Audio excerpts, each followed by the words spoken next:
Alright, so Halloween is here early with the new Burn the Witch seasonal characters. In this case, NINNY and Noelle are, in my opinion, great additions to the game, and we're going to be showcasing that on the channel. In this case, starting off with my favorite of the two, Halloween NINNY. So obviously, I'm a big fan of Burn the Witch. I like it when we get Burn the Witch characters, and in this case, it was really cool to see NINNY and Noelle get a new character, but at the same time, get some really cool seasonal designs, something that we haven't seen in the game for quite some time. Again, our last Halloween banner happening back in 2019. I think NINNY's design is great, and the way they designed the character in terms of gameplay is definitely interesting, potentially controversial. In all honesty though, right from the get-go, I will say she is a strong character, but it's very weird knowing that Caleb kind of held back on this character. Usually Caleb aren't afraid to make a character stupid or mega OP, and in this case, it seems like they didn't want to do that with her, so they kind of balanced it out by doing certain things we'll talk about in the gameplay. But even with those drawbacks, she still has a lot of great things about her, and what I most importantly like about this particular character is that she is a mind hollow killer.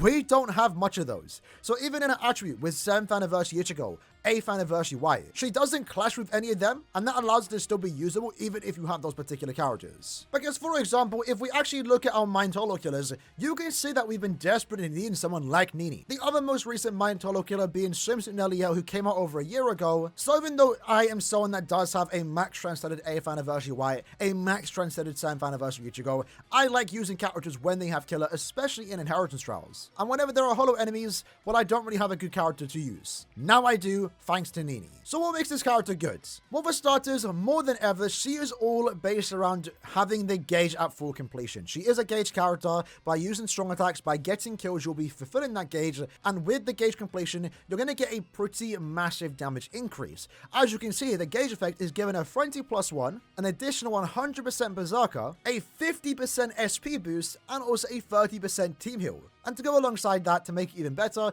she does start the quest with 70% of the gauge. And briefly touching upon that once more, she is the first gauge rampage character, and that means when she uses strong attacks, she's filling up the gauge, like a usual gauge character. And that in of itself is already fast to begin with, but in the rampage means that when she gets kills, she's also filling up the gauge. So this means out of all the gauge characters in the game, she has the most consistent gauge in terms of it being active. And this in particular is designed for Limit Breaker, which means in that particular mode, there's a good chance the second the gauge is done, the gauge is already ready to go right after that, which is something that we've never seen before. But the problem with this character that you will see in the gameplay is that she's all based around having that gauge active. Because if the gauge isn't active, well, essentially at that point, she only has frenzy +1, a 40% strong attack damage increase, and 20% more full stamina damage. That's less than mid-month characters, and that's like the inconsistent thing about this character. She's going from having like really high crazy damage output, some of the highest damage output in the game, to having damage output that's from like 2021. It's very weird. At the very least, and you will see that in the gameplay, is that the gauge is active more often than not, which is still pretty good. She comes with some extra utility effects, Havoc +20%, good strong attacks, Debilitator, Sharpshooter for example, and she also has weakening and also burn on every single attack. So overall, she is a strong character, and she also gets better in Arena in case you do care about that. With that said though, for this showcase, we're going to be using these following accessories and also links: a Kamari, Fortification Pill, and also Katakuri Alpha. And then also a Jushiro, 14 recharge, 16 sads. Neliel, 12 recharge, 16 sads. And a max translated Ichigo link. And for bonus abilities, we've given a full stamina and also weakened defense. You can easily give a damage to weaken, damage to burn. But for me, for this showcase, we're going with weakened defense. Alright then, so again, as you can see right from the get-go, 70% of the gauge is actually full. And that essentially means, had a little lag spike there, all we have to really do is use like, what, one strong attack? The SA3, killing a couple of those enemies, lets us get the gauge at full completion. So let's actually use that gauge now. As you can see, really high damage output. We're essentially one-shotting now. We are in single-player IZ. And with the long stride, we're able to get in and out of combat really quick. And with the gauge done, as you can see there, we only have to use one more strong attack for the gauge to be back up. It's kind of funny, you're kind of playing against the clock with this particular character, because you want to make sure you make the most use out of that gauge effect. Once more, this is what the gauge looks like when it's actually done, when the 10 seconds were up. When the gauge isn't active, as we used our SA2 there, it really didn't do that much damage. An extra strong attack or two does fulfill the gauge, and now it's back up. But yeah, you're constantly playing against yourself too, right? Not only do you have to focus on killing the enemies, you also have to focus on your gauge management. Knowing the spawns of all the enemies that are coming your way are important as to not waste strong attacks. Wasting a strong attack, especially when the gauge is active, really does hurt you in the long run. Which, to be fair, is kind of like a game style that we've never seen before. And that's because it comes to the negative that if the gauge isn't full, you don't have the highest damage output, right? But still, to be fair, at least when it comes to single player content, that's perfectly fine. For our very first run, we got a 1 minute clear time, and that was on the slower side. But we weren't going to go for a fast run. Let's improve that and see what we can get when we perfect our run, to say the least. So let's try that again. So SA1 here, and then we'll use that SA3. Really like that it does actually kill. One thing you will notice, and this could potentially be a problem, it really depends on how you see it, is that she's also the first gauge character to not have strong attacks recover when the gauge is full. And that's essentially Kayla's way of balancing the character, which is what I find kind of weird because Kayla rarely balanced characters. Unfortunately, we did get weakened here. It's fine though. This looks to not be a better run. In fact, it probably looks worse, to be fair. But with the idea in mind that she's constantly having the gauge come back constantly, right? If her strong attacks were recharging, it might have been a bit too OP, especially in Limit Breaker. But again, when has that ever stopped Kayla? I do believe she should have came with the recharge. And if she had that, she would have been really, really, really, really good. To the point that she would probably keep having that gauge effect active, even in normal content like this, for example. Let's use our soul in there, take down the Renji. I feel like that was a faster run, but even then, it wasn't the perfect run. 52 seconds, tad bit faster. Let's try that once more. So I already make sure I use my strong attacks in the correct order, per se. So let's use our SA2 there. Go here, use our SA1. That takes them out. That's actually pretty good, okay. At the same time, making sure to use your strong attack, or your soul bomb more so, it's also going to be really good here. Because remember, the soul bomb also does kill quite a few enemies. This character, if anything, benefits more from using a soul bomb, potentially in the next room. Maybe we could have used it in that room, to be fair. Unfortunately, did get hit. I feel like we maybe use our soul bomb second room. As you can see, though, we are at least one-shotting when the gauge is active. That's to be expected. And then we go here. SA1 takes down Renji. A much more respectable clear time, in that case, 40 seconds. I want to try that once more, though, to see if we can get just a tad bit faster. All right, then, so here we go. Attempt number 4. Very rarely do we do 4 attempts in an IT session, but here we go. SA3 there. 1 on these lads. I guess we're going to go here and actually soul bomb. There we go. SA2 into the 1. And then now SA3, going to fill our gauge. Gauge is back up. Go through that stage relatively quick. SA2 there. Into the 2. Almost a 1 into the 2. And then SA3 clears up those lot. There we go. And now going into the boss stage, if we do use our SA1, that's going to activate the gauge. Where essentially, again, we one-shot. And in that case, I feel like that was a much better run, surely. 36, just a tad bit faster. So there's definitely a few ways you can play around with this character. At least when it comes to single player content, she's not going to struggle to clear content, regardless if she does have killer or not. Next up, we're going to take it into Co-op Ultra IT. The build is changing just a tad bit, more so with the accessories. In this case, we're rocking a mixture of full stamina damage, recharge, and also strong attack damage. Alright then, so let's try it out. Lucky for us, this time around, we actually are immune to the burn pulls, which I think is really good. What you're seeing here right from the get-go, though, is that we have just used like 4 strong attacks just to take down 1 wave, which really does suck. But again, that's what you have to expect with this character, right? When the gauge isn't active, you're not doing a lot of damage. But when the gauge is active, you can see that we are doing a lot of damage. And remember, we are playing now Ultra Co-op IT without Killer. Ideally, you do want to have Killer here. But essentially, what the gameplay of this character is going to consist of is us spamming strong attacks, not really doing much damage until the gauge is active. And when the gauge is active, yeah, then we're just absolutely rinsing through these waves, right? I'm going to just wait a few seconds for these lads to come closer to us. Let's use our SA2 now. There we go. Can we go here? Use our SA1 into the 3. Respect amount of damage there. Unfortunately, not going to have the gauge effect active when the boss is spawning.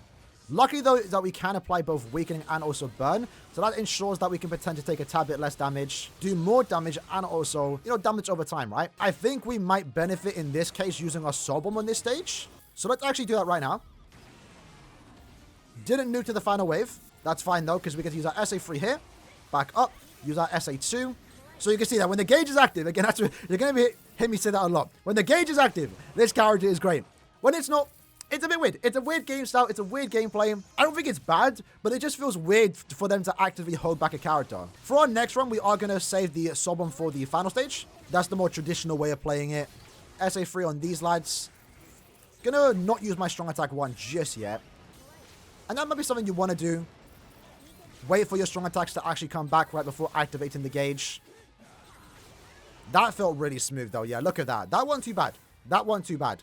It's not as fast as some of the more recent characters, I will say. You know, Kyoge, for example, at 1 out of 5 was getting a 1 minute and 30 second clear time. The clear time that we got in this particular run is 2 minutes and 17. For comparison's sake, at 1 out of 5, and granted, we are using a 2 out of 5 character here, so we are getting those guaranteed criticals. White, when he didn't have Killer, was getting like a 2 minute clear time. So we cleared 17 seconds slower here at 2 out of 5. And then 8th anniversary Ichigo has a very similar clear time, but he's a much more safer character to use. We did use our Soul on the second to last stage. I'm not sure if that was the way to go. We're definitely going to try that again and use our Soul on the final stage. Ultra IT attempt number 2. Let's see how this does go. We might as well use our Nad String here actually just to get the most of that SA3. SA1 on these lads. Finish up with a few Nad hits. And then go down here, use our SA2. Probably, I think I wasted a bit too much time there using my Nad String, if I'm being honest. I'm going to save my SA3, because while it does build it up quite a bit, I want to make sure that SA3 is ready for when the gauge is active, right? Right now, I'm not sure if that's the best thing to do. Kind of just experimenting with type of gameplay this character has. We definitely can go here, use that SA3 to clear out that entire wave. At the same time, maybe it's not wise to save the SA3, because that does give us quite a bit of recharge. Let's use that SA1 there, into the 2. That takes them out. So going into this stage, ideally we want to have that gauge effect active when the bosses are in. So SA2 now.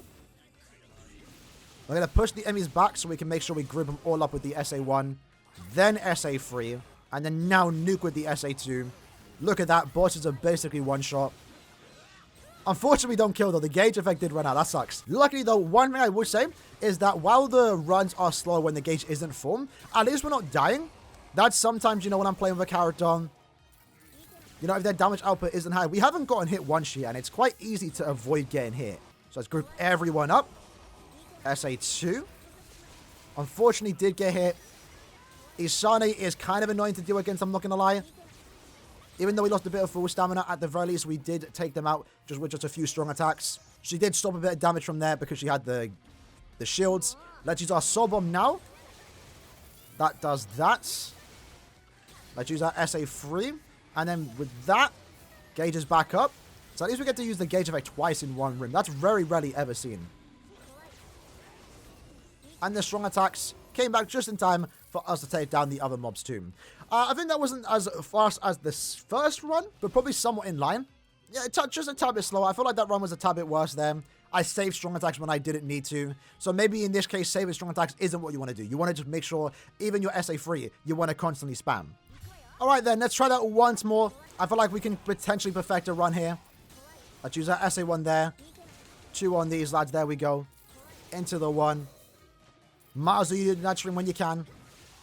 And then we get to use our SA3 right before that gauge effect does wear off. Gonna push everyone back into the 1. They all go down. Going up here, use our SA2 into the 3. Right after that, use the 1. At the very least, we do get to use quite a few strong attacks when the gauge is active. Just would have been a tad bit better if she had the built-in recharge, right? With the gauge effects. Let's use our SA3 to activate that.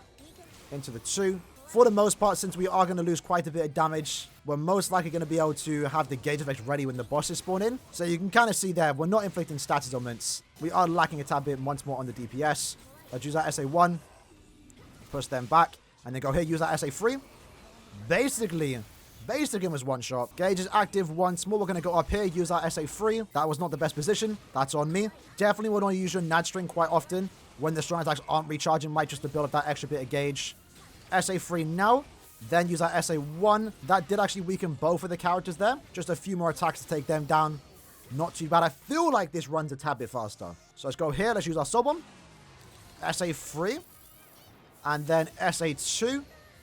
Might as well just let the enemy get a tad bit close so we can group them all up and finish with one strong attack. And then we just finish up again with another strong attack. So yeah, that's essentially how she performs in IT. Again, it's just a very weird type of playstyle. Looks to be, though, our 2-minute clay time is still somewhat consistent. And what this essentially tells me is that she's a character that really wants to have killer. Since you're going to have those moments when the gauge isn't active, your damage output is quite on the lower side. In a case like this, she does have an increased chance to inflict status ailments, which obviously is more ideal in IT. But at the very least, when there are hollow enemies, she is then going to have around 60% more damage. And that would definitely help her do more damage when the gauge isn't actually active. A 2-minute clear time is quite respectable, but it's definitely not to the likes of some of the newer cards that we have received, essentially in the last month or two post 8th anniversary. Next up, we are taking NINNY into the Cinderella Epic Raids. She is currently a bonus, so she is getting a 2x damage output, but the Cinderella Epic Raid itself does have around 30 million HP. We are using 3 terrestrial pets, giving us 60% full stamina, 60% berserker, which in this case I feel like really will help us out here. We have these following accessories, and we'll go with a mixture of full stamina damage and also strong attack damage. So here we go then, let's see how this does go down, right? So we're going to use our SA1 here, then SA2, and then we'll use my Natchering to build up the gauge instead, because then we get to use our SA3 now. Look at that, that went straight through, you'll love to see it. Then let's use our Soul Bomb into SA1. We want to make sure we definitely use our Soul Bomb on the second phase there, and then SA1 should finish up, there we go. Now again, by the time our strong attacks do come back for the third phase, we're going to use our Natchering just to fill up the gauge a tad bit more. SA1, go here, SA3. Go here, SA2. That's not bad. That's not bad. In this case, she's capable of definitely doing a lot of damage against one particular boss. Took us 30 seconds to do 30 million damage. Granted, 2x damage output. There's obviously a lot of characters out there that can do more damage than her, but still a 30-second clear time is still quite good. So yeah, overall, lads, that's basically NINNY in a nutshell. We are going to showcase her later this week in Arena because she is an Arena character. And of course, the upcoming Limit Breaker quest will be designed with her in mind to be used there. So of course, she's going to be really good in there too. Right now, my biggest problem I have with her is the lack of recharge on the gauge effects. Usually, any other gauge character, when the gauge is full and you activate it, your strong attacks recover by 30%.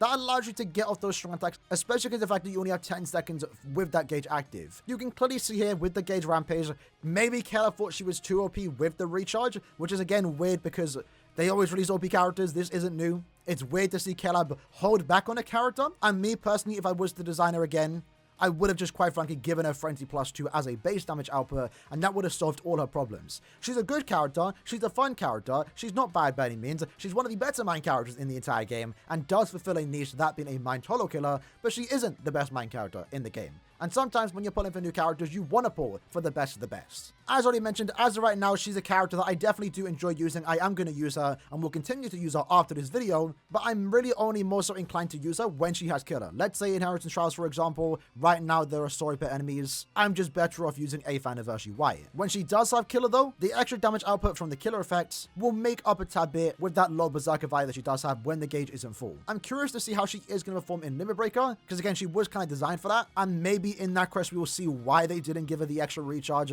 because maybe she'd be constantly just stacking that gauge effect, constantly getting the recharge. But while I do think she is a strong character, again, it's just very weird to see Caleb hold back a tad bit. You're going to see that with the upcoming Noelle Showcase too. She's a great character too, but in my opinion, both of these characters, NINNY and Noelle, should have had Frenzy +2 as a base damage output. It's weird to see a character come out, especially post 8th anniversary, with inconsistency on their damage output. Is that a big problem? Maybe depending on the type of player you are. For me, that's not stopping me from enjoying this character. I'm just going to point out some of the bad things about her, right? She has a lot of good about her. At the same time, she has some bad about her. She's not a perfect character, but she's a fun character. And at the end of the day, depending on the type of player you are, that's what's most important.